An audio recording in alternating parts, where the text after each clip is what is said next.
இன்னும் நம்ம சேனலை சப்ஸ்கிரைப் பண்ணலையா? அங்கே பாருங்கள், அப்படியே அந்த சப்ஸ்கிரைப் பட்டனை அழுத்திட்டு பக்கத்தில் இருக்க பெல் பட்டனை ப்ரெஸ் பண்ணிங்கன்னா உடனுக்குடன் எங்களோட வீடியோஸ் எல்லாம் உங்களுக்கு வந்துகிட்டே இருக்கும்.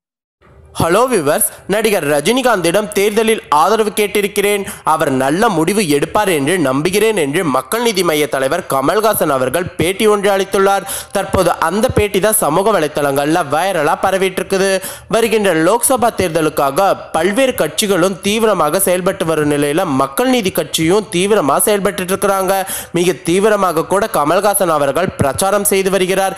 இந்த நிலையில் தான் கமல்ஹாசனுக்கு நடிகர் ரஜினிகாந்த் அவர்கள் தேர்தலில் ஆதரவு அளிப்பாரா என்ற கேள்வி பலரோட மத்தியிலும் எழுந்திருக்கிறது. இது குறித்து மக்கள் நீதி மய்ய தலைவர் கமல்ஹாசன் அவர்கள் தற்போது பேட்டி ஒன்றை அளித்திருக்கிறார். அதுல என்ன சொல்லியிருக்காங்கன்னு பார்த்தீங்கன்னா, நடிகர் ரஜினிகாந்திடம் தேர்தலில் ஆதரவு கேட்டிருக்கிறேன். இதே போல கட்சி அலுவலகத்திற்கு வந்தவரிடமும் ஆதரவு கேட்டுள்ளேன். அவரை நேரில் சந்தித்து கூட நீண்ட நேரம் இது தொடர்பாக பேசியிருக்கிறேன். கண்டிப்பாக செய்கிறேன் என்று ரஜினிகாந்த் தெரிவித்துள்ளார். மக்களவை மற்றும் சட்டமன்ற தேர்தலில் ஆதரவு கொடுப்பார் என்று நம்பிக்கை இருக்கிறது. அவர் யோசித்து முடிவெடுப்பார் என்று நம்புகிறேன் என்று கமல்ஹாசன் அவர்கள் அந்த பேட்டியில் குறிப்பிட்டிருக்கிறார். மேலும் நடிகர் ரஜினிகாந்திடம் கமல்ஹாசன் அவர்கள் ஏற்கனவே ஆதரவு கேட்டிருந்தார் என்பதும் குறிப்பிடத்தக்கது. மேலும் ரஜினிகாந்த் தேர்தலில் எங்களுக்கு ஆதரவு அளிக்க விரும்பினால் அளிக்கலாம் என்றும் கமல்ஹாசன் அவர்கள் ஒரு பேச்சு மேடையில் கூறியிருந்தார்.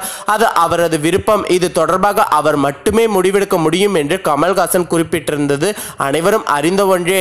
இந்த நிலையில் தான் தற்போது ரஜினிகாந்திடம் மீண்டும் கமல்ஹாசன் அவர்கள் நேரடியாக சென்று ஆதரவு கேட்டிருக்கிறார். ஆனால் ரஜினிகாந்த் இது குறித்து இன்னும் அதிகாரப்பூர்வ அறிவிக்கவில்லை என்பதும் குறிப்பிடத்தக்கது. ரஜினிகாந்த் என்ன முடிவெடுப்பார் என்பது பெரிய எதிர்பார்ப்பையும் ஏற்படுத்தியிருக்கிறது.